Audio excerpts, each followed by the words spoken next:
자, 신약은요, 첫 번째 이제 서론을 우리가 건너뛰고, 첫 번째 이제 침묵 시대부터 시작을 합니다. 침묵 시대는요, 구약 성경 마지막 책인 말라기에서 신약 성경의 시작인 마태복음 사이에 400년간의 침묵기가 있었다라고 하는 것을 우리가 살펴보고, 이 400년 동안 도대체 하나님은 무엇을 하셨고, 어떤 일들이 벌어졌냐는 거죠. 성경의 기록이 없고, 주로 우리는 외경이라든지 이스라엘 유대의 역사서를 통하여서 이것들을 보게 되는데, 이것을 좀 정리를 하겠습니다. 첫 번째, 이 역사의 격동은 다니엘서 2장의 환상, 금신상의 환상에서부터 시작을 하는데요. 다니엘이 이제 느부갓네살 왕의 금신상의 환상 보면, 머리는 바벨론, 그 다음에 메데 바사가 나오고, 헬라에서 로마에서, 로마 이후에 유럽의 세계로, 이렇게 5단계로 구분이 되는 것을 볼 수가 있습니다. 이게 이제 오늘날 구속사적인 의미로 보면요, 바벨론 이스라엘 남유다가 바벨론에 멸망하고 바벨론의 포로기에 있으면서 그들이 토라를 정리를 하게 되죠. 토라를 정리를 하고 하나님의 구원에 대한 갈망을 여기서 품습니다. 바벨론 포로기, 우리가 예루살렘으로 돌아가기를 소망을 하죠. 그리고 메데 바사에 의하여서 하나님이 바사왕 고레스를 통하여 이들을 성취를 하십니다. 그리고 이제 헬라를 통해서는요, 헬라 제국이 오리엔트를 통일해가지고 했던 가장 큰 업적이 뭐냐라고 하면, 모든 고대 근동의 언어를 헬라어로 통일을 시켰다는 거죠. 언어가 통일이 됐다라고 하는 것은 성경이 보급될 수 있는 아주 중요한 기초를 만든 거예요. 그래서 헬라어로 이 고대 근동을 통일을 했고요. 그리고 그 복음이 전파될 수 있도록 로마는 길을 닦는 거죠. 우리가 흔히 알다시피 모든 길은 어디로 통한다? 로마로 통한다. 그래서 로마는 막 전부 다 길을 닦아서 어떻게 하든지 군사와 물자들을 빨리 수송하고 전쟁을 수용하기 위해서 길을 닦았어요. 그런데 로마는 전쟁을 위해서 길을 닦았지만 그리스도께서는 복음의 길로 이 바울이 이 로마가 닦아놓은 길을 통해서 복음을 전하지 않습니까? 이 복음의 길이 된 거죠. 그리고 이제 모든 나라에 복음이 확산되어지는 이 과정 가운데 400년의 역사 가운데서요, 이 아주 격동적인 이 일들이 이제 일어나게 되는 겁니다. 제일 첫 번째가 이제 열강의 변화를 보면요, 아수르가 고대 근동을 지배를 했고, 이 아수르를 바벨론이 무너뜨립니다. 바벨론이 70년 만에 메데 바사에 의해서 정복이 되죠. 메데 바사, 성경에는 바사라고 나오지만 세계사에서는 페르시아 제국입니다. 이 페르시아 제국은 상당히 대단히 강대한 영토를 가졌어요. 그런데 이 페르시아 제국이 헬라 제국에 의해서 멸망이 되죠. 그 다음에 이 헬라는 다시 로마에 의해서 멸망이 되고요. 로마가 멸망한 뒤에 오늘날의 현대 유럽의 지형도가 이렇게 이제 만들어지게 됩니다. 자, 그러면 이 침묵시대 주요 사건들, 바벨론이 포로기에서 바벨론이 무너지고 페르시아 제국이 시작될 때에 헬라가 알렉산더가 이 페르시아 제국을 멸망을 시키게 되죠. 그래서 알렉산더가 바사를 페르시아를 점령을 하게 됩니다. 그리고 동서문화를 융합시키면서 헬레니즘이라는 걸 전파를 하고 헬라어로서 고대 근동의 언어를, 행정적 언어를 통일시킵니다. 헬라어를 통일시키죠. 그리고 33살이라는 젊은 나이에 인도 대원정을 갖다가 말라리아에 걸려서 이 알렉산더가 죽게 됩니다. 알다시피 알렉산더의 스승이 누군가요? 알렉산더의 선생님이 아리스토텔레스입니다. 그 당시에 헬라의 가장 위대한 철학자들로부터 많은 교육을 받았던 게 알렉산더였어요. 그래서 가는 곳마다 도서관을 세우고 자기 이름을 딴 알렉산드리아라는 도시를 세우고 거기에다가 이 책들을 모으고 언어를 통일하는 일에 힘을 쏟았던 왕이 알렉산더가 되죠. 그리고 이 알렉산더가 이제 죽고 나서 헬라 제국은 4개로 쪼개지게 됩니다. 알렉산더를 따르던 4명의 장군에 의해서 카산드로스, 그 다음에 리시마코스, 그리고 애굽을 중심으로 한 프톨레마이오스와 그 다음에 원래 페르시아를 중심으로 한 셀루코스 왕조로 분리가 되게 됩니다. 분열이 일어나게 되고 이 성경 역사 가운데 400년 침묵기 가운데 이 가나안 땅을 놓고 쟁패를 했던 것이 바로 프톨레마이오스 왕조와 셀루코스 왕조가 됩니다. 이 두 왕조는 400년 동안 치열하게 치고받고 싸우면서 로마에 멸망할 때까지 이 가나안 땅의 주도권을 놓고 전쟁을 벌이게 됩니다. 근데 먼저 이 가나안 땅을 차지한 것은 프톨레마이오스 왕조예요. 프톨레마이오스 왕조, 프톨레마이오스 1세가 팔레스타인을 지배를 하게 되고요. 이 프톨레마이오스 1세가 알렉산드리아에다가 수도를 정하면서 성경을, 히브리어로 되어져 있는 성경을 헬라어로 번역하는 작업을 요청을 하게 됩니다. 그래서 그 유대인 랍비였던 엘리아살에게 이 성경을 헬라어로 번역해 줄 수 있는 랍비들을 보내달라고 요청을 해요.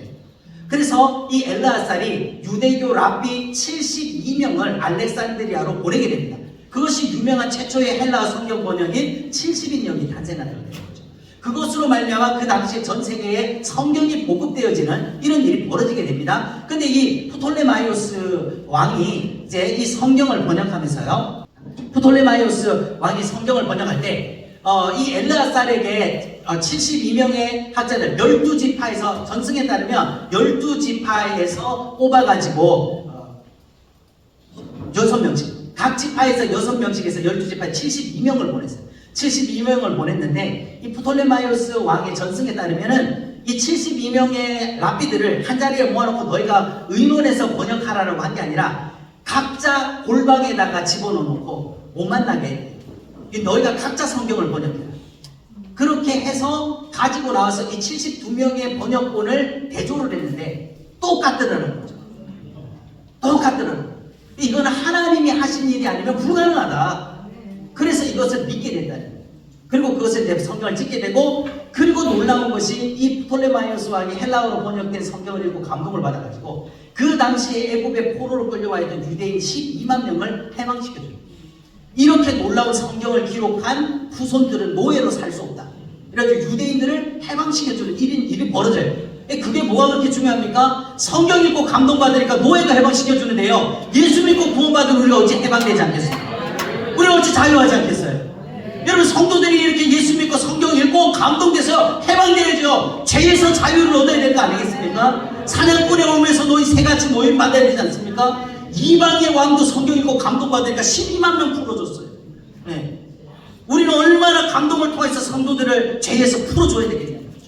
자, 그리고 나서요, 이 셀루쿠스 왕조가 강성하게 되는데, 프톨레마이오스 2세부터 5세까지 이 가나안 땅을 점령을 해서 합니다. 근데 이 셀루쿠스가 계속 침범을 해요. 1차, 2차, 3차, 4차 시리아 전쟁, 계속 여기를 이제 남진을 해서 가나안 땅을 위해서 싸움을 벌리게 됩니다. 그런데 결국에는 이제 어떻게 됐냐면 이 안티오쿠스 3세, 셀루쿠스의 안티오쿠스 3세 때 판니아스 전쟁, 우리 판니아스라는 곳을 아시죠? 이스라엘 헐몬산 바로 밑에 있는 판시는 곳이나 판니아스라는 데가 있습니다. 지금도 유적지로 있죠. 거기에서 전투에서 프톨레마이오스 왕조가 패배를 합니다. 그래서 이 셀루쿠스 왕조가 이 프톨레마이오스 왕조의 땅이었던 가나안 땅과 지중해 연안의 땅을 점령을 하게 돼요. 그리고 이제 셀루쿠스 왕조가 이제 가나안 땅을 지배하기 시작하는데, 처음에 안티오쿠스 3세는 유대인들의 관심을 사기 위해서 세금을 감면해주고 그 다음에 유대인 친화 정책을 합니다. 그런데 그때 한참 지중해에서부터 세력을 키운 로마랑 이 셀루쿠스 왕조가 전쟁을 하게 되고 로마에 패하게 됩니다. 그로 말미암아 막대한 전쟁 배상금을 물게 돼요. 금 5,000달란트. 여러분, 이게 뭐 상상이 안 되는 거예요. 나라를 다 팔아도 갚을 수 없는 빚이에요. 금 5,000달란트라는 전쟁 배상금을 물게 되니까 자기 나라에서 돈을 가져오기는 그러니까 어디를 수탈하기 시작하는 거죠? 식민지였던 유대를 수탈하기 시작합니다. 그래서 성전에 있는 금들을 뺏어가고 성도들의 그 예물들을 다 뺏어가고 그렇게 해서 이제 원성을 사게 되죠. 그 절정이 누가 나오냐면 안티오쿠스 4세. 이 사람이 되게 유명한 별명이 있어요. 안티오쿠스 4세를 우리는 뭐라고 부르냐면 에피파네스라고. 안티오쿠스 에피파네스. 그래서 이 에피파네스라는 뜻은 신이 나타났다, 이런 뜻이에요. 그러니까 자신을 신격화시킨 거죠. 그렇게 해서 나를 이제는 안티오쿠스라고 부르지만 나는 에피파네스야. 나는 신이야. 그러니까 유대인들 입장에서 신은, 하나님은 누구밖에 없는 거죠? 여호와 하나님 한 분밖에 없는데 네가 무슨 신이야? 네, 그렇죠. 고무신. 네. 우리 여기 북쪽 동네에도 자기가 신이라고 그러는 애들 있잖아요. 그죠? 네. 에피파네스. 그러니까 반대하고, 이제 우리는 여호와 하나님 왜 신이 없다 이러니까 막 유대를 핍박을 하고, 그리고 유대인 성전에 들어가가지고 헬라식 제사를 드려라. 돼지 피를 성전에 뿌리고 그 다음에 우상 신상들을 성전에 갖다 세우고 막 이러니까 유대인들이 반란을 일으키게. 그 대표적인 사람이 마카비 가문.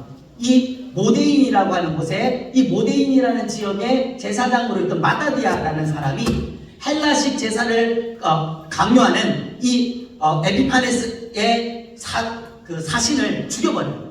우리는 헬라식 제사 못 드리겠다. 그리고 나서 어떻게 하냐? 뭐 제사장 하나가 반기를 들었으니 이제 군대 보내가지고 진압해버리면 끝이잖아요. 그래서 이 대리인을 죽이고 고프나라고 하는 산으로 도주를 합니다. 그런데 이 마따디아에게 5명의 아들이 있었어요. 여러분 이 아들 많은 게 참 보기 전이죠. 마따디아에게 5명의 아들이 있었어요. 그래서 이 아들과 함께 게릴라전을 지리산에서 빨치산 하듯이 이제 게릴라전을 펼치기 시작을 합니다. 그러니까 사람들이 어때요? 하시딘이 이때 이제 하시딘 유대교 열심주의자들이 이때까지 시리아에 눌려가지고 우리가 셀루코스에 눌려가지고 기도 못 펴고 살았는데 저 마따디아가 반란을 일으켰대. 그 아들들이 게릴라전을 하고 있대. 그 사람들이 전부 다 이제 독립운동가들이 어디로 모이는 거죠? 이 고프나 쪽으로 모이는 거예요. 이 점점 세력이 커지기 시작합니다. 그래서 이 마따디아의 셋째 아들이었던 마카비 유다. 원래 이름은 유다입니다. 마카비라고 하는 것은 유다의 별명이에요. 왜냐하면 마카비라는 자체가 쇠망치라는 뜻인데 유다가 전쟁에 나갈 무기가 뭐냐면요. 쇠망치를 들고 한마 들고 나서 때려 죽이는 거예요. 그래서 이 별명이 쇠망치 유다. 그래서 마카비 유다라고 이 마카비가 이제 고프나에 모여든 수많은 사람들 유대인 열심군자들을 군사훈련을 시킵니다. 독립군 운동을 시킵니다. 군대를 조직을 해요. 그리고 나서 어떻게 하느냐? 예루살렘을 탈환을 합니다. 예루살렘을 탈환을 해가지고 예루살렘 탈환해서 그동안에는 이제 에피파네스가 돼지피 뿌리고 이방신을 갖다 놓고 성전을 쑥대밭을 만들어 놓은 거를 수전절, 성전을 깨끗하게 씻어서 정결하게 한다. 그 수전절을 하게 돼요. 그리고 성전을 정화하는 과정 가운데 성소에서 기름을 발견합니다. 한 병의 기름을, 거룩한 기름을 빛의 축제라고 하는 것의 기원이거든요. 기름을 발견했는데 그래서 그 기름으로 성소의 등을 밝혔는데 8일 동안 그 불이 꺼지지 않더라는 거예요. 기름이 계속 하면서. 그래서 히카루라고 하는 그 빛의 축제를 8일간 이들이 유대인들의 수전절의 절기에 이렇게 지키게 되는 유래가 됩니다. 그래서 이제 이 마카비 혁명이 이때부터 이제 시작이 됩니다. 자, 이 마카비 혁명이 이 하스몬 왕조가 되는데 이 하스몬 왕조의 역사가 400년 침묵기의 중심에 있게 됩니다. 그래서 유대인들에서 셀루쿠스에서 지배당했던 유대가 잠깐 독립을 해서 다시 유대 왕조를 세웠던 게 마카비 왕조예요. 그래서 이 마카비가 마따디아의 셋째 아들로서 쇠망치라는 별명으로 혁명을 일으킵니다. 안티오쿠스 에피파네스의 헬라화 정책 반대하면서 독립운동을 전개를 하고요. 164년에 예루살렘 성전을 탈환을 하고 그 성전을 봉헌하고 수전절을 지키면서 하누카라고 하는 빛의 축제, 지금도 유대인들은 이 절기가 되면 막 손에 등불을 밝혀가지고 빛의 축제를 하는 걸 볼 수가 있습니다. 하게 되고 그리고 나서 어떻게 하냐, 셀루쿠스로부터 종교적 자유를 인정받아요. 아직 정치적으로 독립은 못했지만 종교적으로는 이제 종교 간섭 안 할게, 너희가 유대인식으로 제사 드려라, 독립을 했어요. 그렇지만 우리는 이제 종교적인 것 가지고만 안 된다. 정치적으로 완전한 국가를 세우지 못하면 언제 다시 우리는 셀루쿠스의 영향을 받을 수 있기 때문에 독립해야 된다. 계속 무장 항쟁을 하다가 160년에 엘라사 전투에서 전사를 하게 됩니다. 그래서 이 마따디아 하스몬 왕조가 이제 마따디아의 구성원으로부터 되는데 이 마따디아가 혁명을 일으키고 그 셋째 아들이었던 유다 마카비로부터 이제 시작을 했죠. 유다 마카비가 160년에 이제 죽게 되니까 다섯째 아들인 요나단이 이 뒤를 잇게 됩니다. 요나단이 뒤를 이어서 이때 대제사장 겸 군사사령관, 정치와 종교를 통합한 대제사장으로 요나단이 추대가 됩니다. 그러니까 아직 왕은 아니에요. 왕은 아니지만 약 사파 같은 입장에서 정치와 종교를 통합한 대제사장으로 요나단이 올라가게 됩니다. 근데 이제 요나단이 셀루쿠스와 강화협정을 맺으러 가는데 속은 거죠. 강화협정을 맺자 그러고 회담을 하자 이래놓고 이 요나단을 암살을 시켜요. 참 안타까운 일이죠. 이 요나단이 죽고 나니까 다시 둘째 아들인 시몬에게로 이게 이제 제사장직이 넘어갑니다. 시몬에게 이제 넘어가서 이 시몬이요, 이제 셀루쿠스 믿을 수 없어. 저 셀루쿠스랑 협상 없어. 그럼 우리 누구랑 해야 되지? 우리의 도움은 누가 있을까? 로마. 그때 한참 이제 세력이 올라가던 로마에다 사신을 보냅니다. 그래서 로마랑 협상을 해요. 우리를 독립시켜주라. 그럼 셀루쿠스를 우리가 대항합니다. 네, 그렇게 해가지고 로마로부터 추위를 받고 그래서 정치적으로 이제 독립을 하게 됩니다. 그리고 나서 이제 이 시몬의 자녀가 3사람이 있는데 이 가운데서 이제 확실히 하스몬 왕조가 시작되는 게 요한 힐카누스 1세. 그러니까 이미 이제 유다식 이름이 아니죠, 그죠? 요한 힐카누스 이러니까 이미 헬라식으로 완전히 바뀌어 있어요. 이때부터 이제 이 하스몬 왕조가 자리를 잡기 시작하는데 힐카누스 1세가 실제적으로 이제 왕이다. 내가 이제 왕이다. 유다의 왕이다. 라고 합니다. 그리고 사마리아와 이두메, 이 힐카누스는 상당히 정복군주였기 때문에 그 당시에 로마와 셀루쿠스가 전쟁 상태에 있어서 셀루쿠스가 로마에 많이 패배를 합니다. 그러니까 본토가 많이 약해져 있는 상황이죠. 그러니까 그 약해진 틈을 타서 힐카누스가 북진을 합니다. 계속해서 이제 갈릴리 호수 있는 그 지역과 이두메 쪽까지 계속 확장을 해요. 영토를 계속 넓힙니다. 그리고 이때 두 정파, 여당, 야당인 사두개파와 바리새파가 나오고 이것저것 다 싫다 우리는 SNF파 하자. 우리가 성경에 보면 나오는 신약시대이죠. SNF파, 열심당 나오고 그 다음에 사두개파, 바리새파. 그게 이 힐카누스 1세 때 정당으로서 나오게 정치세력 나오게 됩니다. 그래서 이 두 세력이 정치 사두개파와 바리새파가 엎치락뒤치락 하면서 여당 야당 이렇게 이제 엎치락뒤치락 하면서 정치를 한 거예요. 그리고 이제 힐카누스가 죽고 나서 3자녀가 있는데 아리스토블루스가 큰아들이고 알렉산더 얀네우스가 둘째 아들이에요. 그리고 살로메가 딸이 있는데 이제 힐카누스가 죽고 나서 큰아들인 아리스토블루스가 이제 왕이 됩니다. 아리스토블루스가 왕이 돼요. 근데 이 살로메는요 자기 오빠랑 결혼을 해요. 이렇게 결혼을 해서 이 아리스토블루스가 왕이 됩니다. 근데 아리스토블루스는 병약해가지고 2년 만에 일찍 죽어버려요. 그러니까 누가 또 왕이 되겠죠? 알렉산더 얀네우스가 왕이 돼요. 근데 이 왕이 되려니까 아직 권한이 약하니까 자기 형수이자 누나인 살로메랑 재혼을 합니다. 이렇게 결혼을 해요. 근데 이게 이상한 게 아니라 유대법은 계대 결혼을 하죠. 그렇게 해서 형사 취수. 형이 죽고 나면 형수를 동생이 책임집니다. 그래서 다시 왕권이 알렉산더 얀네우스로 와요. 근데 이 알렉산더 얀네우스는요, 누구를 지지를 했냐면 사두개파의 지지를 받습니다. 사두개파의 지지를 받아서 왕으로 옹립해요. 그러니까 어떻게 하냐면 사두개파하고 바리새파가 내란이 벌어집니다. 우리로 치면 당쟁이 벌어진 거죠. 조선시대에. 소론, 노론, 뭐 이렇게 해가지고 당쟁이 벌어집니다. 6년 동안 치열한 내전이 벌어집니다. 그때 무슨 일이 벌어지냐면 세력에서 밀린 바리새파가요 셀루쿠스에다가 원병을 요청을 합니다. 셀루쿠스가 어떤 건가요? 거기 우리로 치면 일제 식민지에서 일본 군대를 끌어들입니다. 그러니까 사두개파가 완전히 이건 매국노다 이렇게 된 거죠. 바리새파는. 그렇게 해서 치열한 전쟁 끝에 피 터지게 싸워서 바리새파를 물리칩니다. 그 유대 왕조를 지켰죠. 그리고 어떻게 하냐면요. 이 셀루쿠스의 원병을 끌어들였던 바리새파 800명을 십자가에 못 박아 죽여버려요. 바리새파 씨를 말려요. 그런데 그것만 한 게 아니라 그 처자식까지 바리새파 800명과 그 처자식 6,000명을 죽여버려요. 아주 씨를 말려버려요. 그러니까 여러분 사두개파하고 바리새파가 친할 수 있겠어요? 이때부터 원수입니다. 자, 103년이잖아요. 예수님 BC 103년이거든요. 예수님 당시에 바리새파 사두개파에서 100년 지났어요. 100년. 그러니까 예수님 당시에 사두개파 바리새파는 원수입니다. 적입니다. 이를 가는 거죠. 이때부터 이렇게 돼요. 그리고 알렉산더 얀네우스가 죽고 나니까 살로메가 대제사장입니다. 오빠 죽고 동생 죽고 이제 지가 왕이 돼요.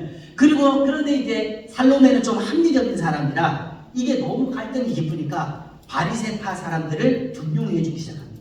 그래서 힘의 균형을 맞춰주려고.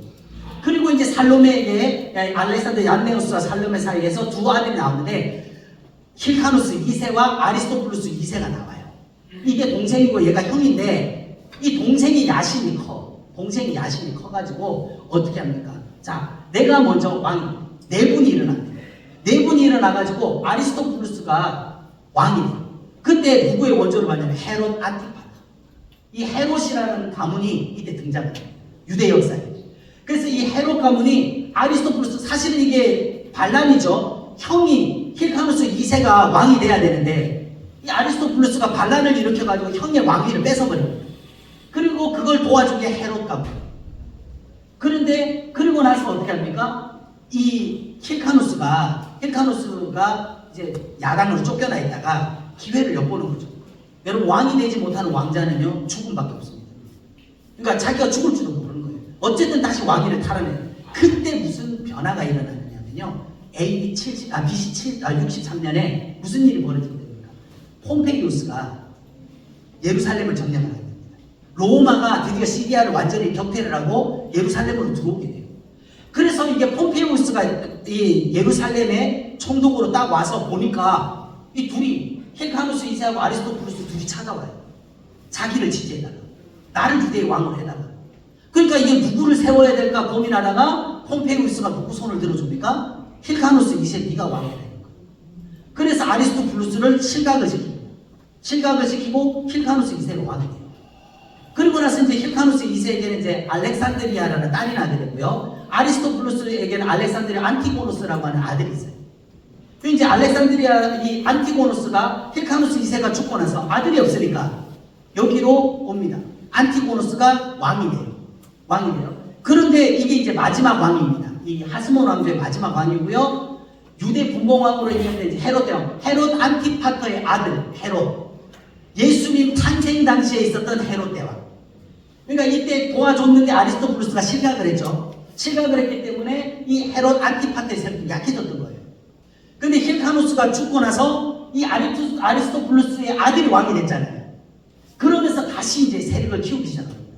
그러면서 어떻게 해야 됩니까? 알렉산드리아와 알렉산더가 결혼을 하고요. 여기에서 마지막 아리스토블루스 3세와 미리암대가 태어나게 되고 이 헤롯 안티파터의 아들이 헤롯 대왕, 우리가 알고 있는 예수님 탄생 당시의 헤롯, 이 헤롯 대왕. 그리고 이 헤롯 대왕은 이둠의 사람이죠. 유대인이 아닙니다. 이둠의 사람이라서 이방인이었습니다. 근데 그가 유대의 왕이 될 수 있었던 이유가 뭐냐면 바로 이 미리암네랑 결혼을 해요. 요한 힐카누스의 손녀였던 미리암네랑 결혼해서 반쪽짜리 유대인이에요. 반쪽짜리. 그래서 유대의 왕이 됩니다. 요렇게 해서 유다 마카비로부터 시작해서 안티고노스까지 129년간 통치한 게 이 하스몬 왕조의 역사가 이렇게 중간기 사이에 이제 마지막 유다 왕국이죠. 유다에 의해서 통치됐던 하스몬 왕조가 이렇게 막을 내리게 되고 이제 헤롯 왕조로 들어가게 돼요. 예수님 탄생을 준비하기 위한 헤롯 왕조로 들어가게 되죠. 그래서 이제 헤롯 왕조의 가계를 보면요, 헤롯 안티파터, 아까 아리스토블루스를 지지해줬던 이 헤롯 안티파터에게 4명의 아들이 있는데 그 가운데서 헤롯 대왕, 예수님 탄생 당시에 헤롯이었던 이 헤롯 대왕이 왕이 됩니다. 나머지에 대해서는 별로 기록이 없어요. 그리고 이 헤롯 대왕의 왕조를 보면요, 여기가 헤롯이 살았을 때 통치했던 길. 이게 다윗 솔로몬 당시의 영역보다도 큽니다. 대단한 정복군주였어요. 이렇게 하고 왜 이렇게 될 수 있었냐면 셀루코스가 멸망하고 로마가 일어나고 이 근동이 힘의 공백기입니다. 큰 세력이 없어요. 애국도 약해져 있고. 그러니까 그냥 빈 땅에 기대 꽂아가면서 계속 내 땅 이렇게 이제 로마의 지지를 받고 있으니까. 그래서 확장을 했어요. 그래서 이제 이때 가이사하고 성전 짓죠.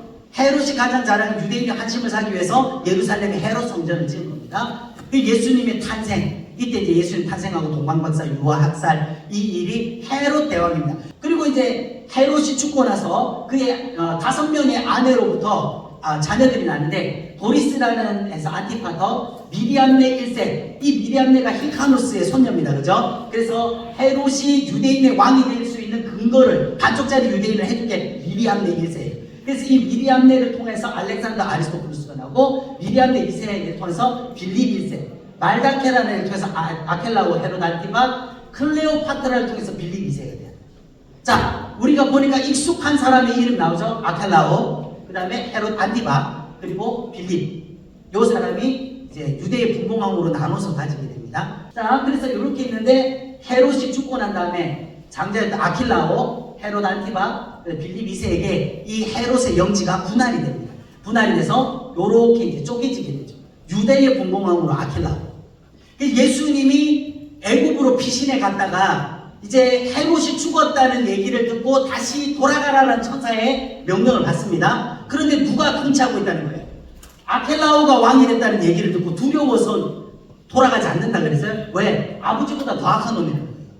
아버지보다 더한 놈이라는 얘기를 들어가지고 예루살렘으로 갔다가 죽을지도 모르니까 어디로 올라가셔요? 갈릴리로 올라가요. 갈릴리로.